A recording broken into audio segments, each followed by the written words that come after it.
차갑고 축축한 로마의 지하 감옥 한번 상상해 보시겠어요? 한때 뭐랄까 온 세상을 누비던 노사도가 이제 순교를 바로 앞에 두고 자신의 영적인 아들한테 마지막 편지를 쓰고 있는 거예요. 네. 이건 그냥 신학 강의 같은 게 아니라 다음 세대에게 어떻게든 이 신앙의 불꽃을 넘겨주려는 한 사람의 아주 절박하고 개인적인 목소리죠. 오늘 우리가 함께 깊이 들여다볼 자료가 바로 이 사도 바울의 마지막 편지 디모데후서에 대한 여러 해설서와 분석 자료들입니다. 이번 탐구의 목표는 아주 분명해요. 이 편지가 왜 그렇게 개인적이면서도 시대를 초월하는 힘을 가질까? 그리고 죽음을 목전에 둔 한 리더가 남긴 말이 오늘 우리에게 리더십이나 유산, 또 역경을 견디는 힘에 대해 대체 뭘 말해주는지 그 속을 한번 파헤쳐 보는 거죠. 자, 그럼 한번 시작해 볼까요? 네. 이 편지는 정말 바울의 인생 최종 요약본, 유언장이라고 할 수 있어요. 그래서인지 감정이 아주 솔직하게 드러나면서도 그 안에 담긴 지혜는 시대를 관통하죠. 이 편지의 진짜 무게를 느끼려면 먼저 누가, 누구에게, 또 언제, 어디서, 그리고 가장 중요하게는 왜 썼는지 그 배경부터 좀 입체적으로 그려볼 필요가 있습니다. 맞아요. 자료를 보면 이 편지가 로마 감옥에서 쓰였다고 나오는데 사실 바울이 로마 감옥에 갇힌 게 처음은 아니었잖아요. 그렇죠. 사도행전 마지막에도 감옥에 있는 모습으로 끝나는데 그때랑 이번 두 번째 투옥은 분위기가 완전히 달랐다고요. 뭐가 그렇게 달랐던 걸까요? 아주 중요한 포인트예요. 많은 분들이 기억하는 첫 번째 투억은 사실 비교적 자유로운 가택연금 상태였어요. 아, 가택연금? 네, 외부 사람들이랑 교류도 가능했고, 희망이라는 게 있었죠. 하지만 이번은 차원이 다릅니다. 자료들은 이 시기를 네로 황제의 기독교 박해가 정말 극에 달했던 주후 64년에서 67년 사이로 보고 있어요. 아, 그 악명 높은 시기군요. 네, 이때는 사형 집행을 기다리는 말 그대로 죽음의 대기실 같은 진짜 감옥이었던 거죠. 바울 스스로도 내가 떠날 시각이 가까웠다 이렇게 말하면서 자신의 죽음을 직감하고 있었어요. 아, 그러니까 이번엔 정말 이게 끝이라는 걸 알고 쓴 편지군요. 바로 그거죠. 그 임박한 죽음이라는 필터가 편지 전체의 톤을 결정짓는 거네요. 한 단어 한 단어가 그냥 유언처럼 들릴 수밖에 없겠어요. 바로 그거예요. 이 절박한 배경이 편지에 엄청난 진정성을 부여하는 거죠. 그리고 그 편지를 받는 사람이 바로 영적인 아들 디모데라는 점. 이게 이 편지를 더 애틋하게 만들어요. 그렇죠. 디모데는 당시에 소아시아의 중심지였던 에베소 교회를 책임지고 있던 바울이 가장 신뢰하고 아끼던 후계자였습니다. 자료에 첨부된 지도를 보면 로마랑 에베소는 지중해를 사이에 둔 아주 먼 거리거든요. 네, 꽤 멀리죠. 그 먼 곳에 있는 아들 같은 제자한테 죽기 전에 마지막으로 얼굴 한번 보고 싶어서 어서 속히 내게로 오라고 재촉하는 그 스승의 마음이 담겨 있는 거죠. 죽음을 앞둔 사람이 남기는 말은 보통 군더더기가 없잖아요. 가장 중요한 것만 남기게 되죠. 그렇죠. 자료를 훑어보니까 바울이 디모데에게 겁내지 말라는 얘기를 여러 번 반복하는 것 같던데 역시 그게 가장 하고 싶었던 말이었을까요? 정확히 보셨어요. 그게 바로 이 편지의 핵심으로 들어가는 입구예요. 이 편지는 단순한 작별 인사가 아니라 이 혼란스러운 상황 속에서 리더십을 이어가야 할 후계자에게 주는 생존 지침서 같은 겁니다. 생존 지침서라. 네, 자료들을 종합해 보면 그 핵심 메시지는 크게 4가지 기둥으로 세워져 있어요. 그리고 흥미로운 건 이 4가지가 따로 노는 게 아니라 서로 긴밀하게 연결된 하나의 전력이라는 점이에요. 하나의 전략이라니 흥미롭네요. 첫 번째 기둥부터 한번 살펴볼까요? 첫 번째 기둥은 복음을 위해 고난을 받으라는 거예요. 고난을 받으라니요? 좀 이상하게 들리는데요? 보통은 고난을 피하라고 하잖아요. 맞아요. 하지만 바울은 두려워하는 디모데에게 오히려 고난을 부끄러워하지 말고 기꺼이 감당하라고 격려해요. 당시 기독교인이 된다는 건 사회적인 조롱, 정치적인 핍박, 이런 걸 다 각오해야 하는 일이었거든요. 그게 참 역설적으로 들려요. 요즘 시대는 어떻게든 편하고 안정적인 길을 찾으라고 가르치는데 왜 굳이 고난을 받으라고 했을까요? 자료에 이런 표현이 나와요. 고난은 신실함에 대한 신뢰할 만한 증거다. 아, 즉, 고난은 피해야 할 저주가 아니라 내가 믿는 신념이 진짜라는 걸 증명하는 시금석이라는 거죠. 관점의 전환을 요구하는 거예요. 그렇군요. 모두가 편한 길로 갈 때 그 신념 때문에 기꺼이 어려운 길을 가는 사람을 보면 아, 저 사람이 믿는 건 진짜구나 하고 신뢰하게 되잖아요. 바울은 디모데에게 바로 그런 리더가 되라고 말하는 거예요. 아하, 고난을 견디라고 격려한 다음에 그럼 그 고난 속에서 목숨 걸고 지켜야 할 알맹이가 뭔지 이야기하는 흐름이군요. 네, 맞습니다. 마치 폭풍우 속에서 다른 건 다 잃어버려도 이 보물상자는 절대 놓치면 안 돼 라고 말하는 것처럼요. 그 아름다운 것이 정확히 무엇이었을까요? 네, 그게 바로 두 번째 기둥이에요. 내게 부탁한 아름다운 것을 지키라. 여기서 아름다운 것은 바로 바울이 평생 전했걸 복음의 핵심 진리를 말해요. 그는 이걸 다음 세대에 온전히 물려줘야 할 귀한 유산으로 여겼어요. 유산. 네, 마치 대를 이어온 상인이 제자에게 가문의 비법을 전수하듯이 어떤 것도 더하거나 빼지 말고 원형 그대로 지켜서 또 다른 충성된 사람들에게 전달하라는 사명을 부여한 거죠. 이 유산이 계속 이어지게 하라고요. 그렇군요. 진리를 지키고 전수하라는 것. 그런데 그게 말처럼 쉽진 않았을 것 같아요. 외부의 핍박도 힘든데 자료를 보니까 교회 내부에도 문제가 많았다고 나오네요. 맞아요. 그게 바로 세 번째 기둥과 연결돼요. 거짓 교사들에게 단호히 대처하라. 아, 보물을 지키려면 도둑을 막아야 하잖아요. 당시 에베소 교회 안에는 복음의 본질을 흐리는 그럴듯한 다른 가르침들이 스며들고 있었어요.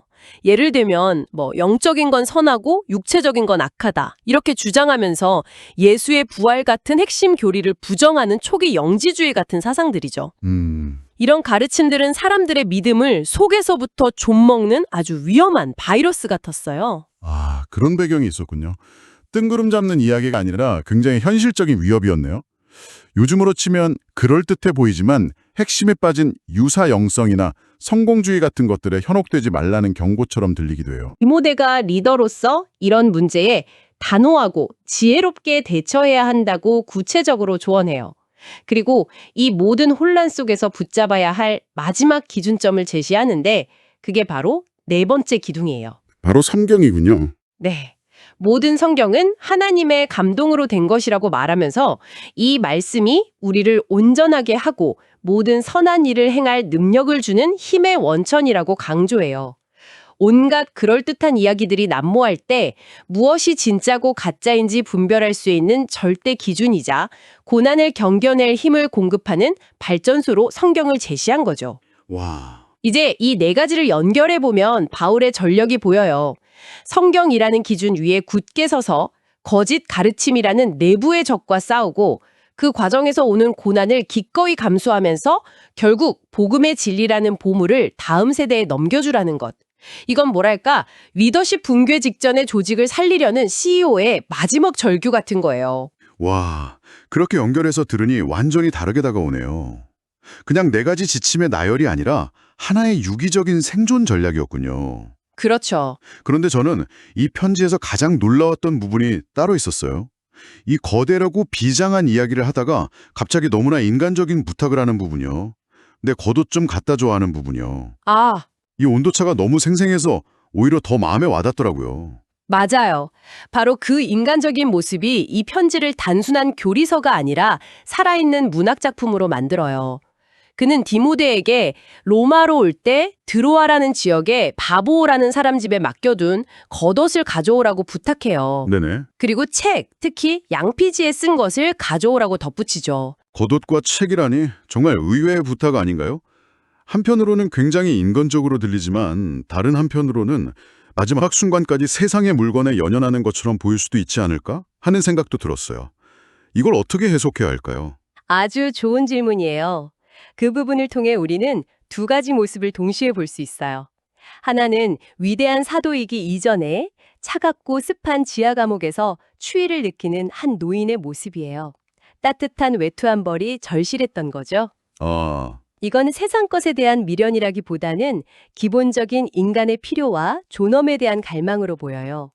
신앙이 인간성을 말살하는 게 아니라 가장 기본적인 필요까지도 솔직하게 인정하고 구하는 것임을 보여주는 거죠. 그렇군요.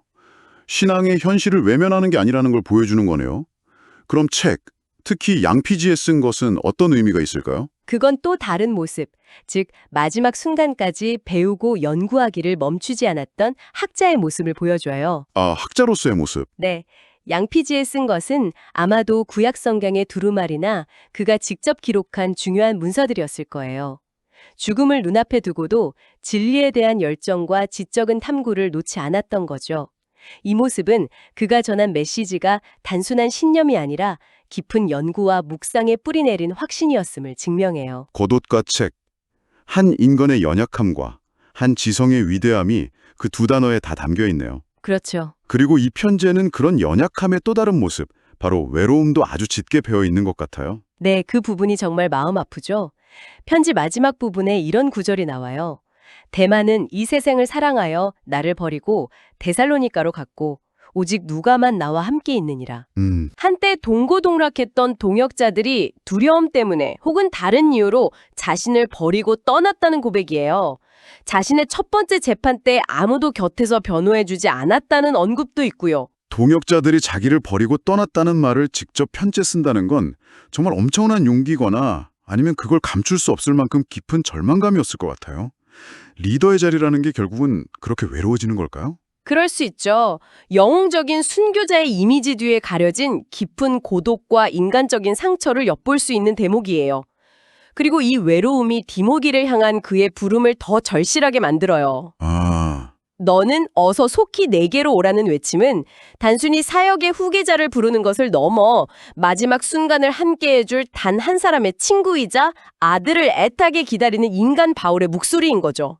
이 모든 걸 종합해보면 디모데후서는 거대한 신학적 진리와 차가운 감옥이라는 혹독한 현실이 만나는 지점을 우리에게 생생하게 보여줘요. 거대한 진리와 혹독한 현실의 만남이라. 그렇다면 이 편지가 오늘 우리에게 던지는 궁극적인 메시지는 뭐라고 할 수 있을까요? 신앙이나 신념이라는 것이 현실과 동떨어진 관념이 아니라 가장 춥고 가장 외롭고 가장 두려운 인생의 마지막 순간에도 붙들 수 있는 실제적인 힘이라는 것을 바울 자신의 삶으로 증명하고 있다는 거예요. 자료의 문예적 특징 분석에서도 지적하듯이 원래는 디모데라는 한 개인에게 보낸 이 편지가 시대를 넘어 비슷한 어려움을 겪는 모든 공동체와 개인에게 보내는 유언과 같은 메시지가 된 거죠. 어떻게 신념을 다음 세대에 계승해야 하는지에 대한 영원한 모델을 제시하는 셈이에요. 자, 그럼 정리를 좀 해볼까요?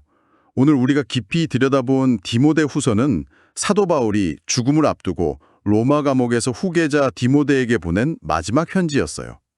복음의 핵심을 지키라는 리더의 단호한 명령과 함께 추위에 떠는 노인의 모습, 마지막까지 책을 놓지 않은 학자의 열정, 그리고 동역자들에게 버림받은 한 인간의 깊은 외로움과 소망이 고스란히 녹아있는 아주 특별한 기록이었습니다. 결국 고난 속에서도 신념을 지키고 그 불꽃을 다음 세대에게 넘겨주라는 강력한 메시지였네요. 맞아요. 그리고 이건 단순히 2000년 전의 기록으로만 머물지 않아요. 이 편지는 오늘을 살아가는 우리 모두에게 아주 본질적인 질문을 던져요. 어떤 질문이죠? 나는 내 다음 세대에게 무엇을 남겨줄 것인가? 내 삶을 통해 전달하고 싶은 가장 중요한 가치는 무엇인가? 또 예측할 수 없는 인생의 겨울이 찾아왔을 때 나는 어떻게 나의 신념을 지켜나갈 것인가? 이런 질문들 앞에 우리를 세우는 거죠. 바울은 마지막 순간까지 양피지에 쓴 책, 즉 평생에 걸쳐 쌓아온 자신의 지식과 지혜를 곁에 두길 원했어요. 스쳐진 오가는 정보와 자극이 홍수처럼 밀려오는 이 시대에 만약 당신의 마지막 순간이 온다면 곁에 두고 싶은 양피지는 무엇일까요? 당신이 인생의 끝에서까지 붙들고 싶은, 당신을 당신답게 만드는 핵심적인 진리나 지식은 무엇인지 한번 생각해 보시면 좋겠습니다.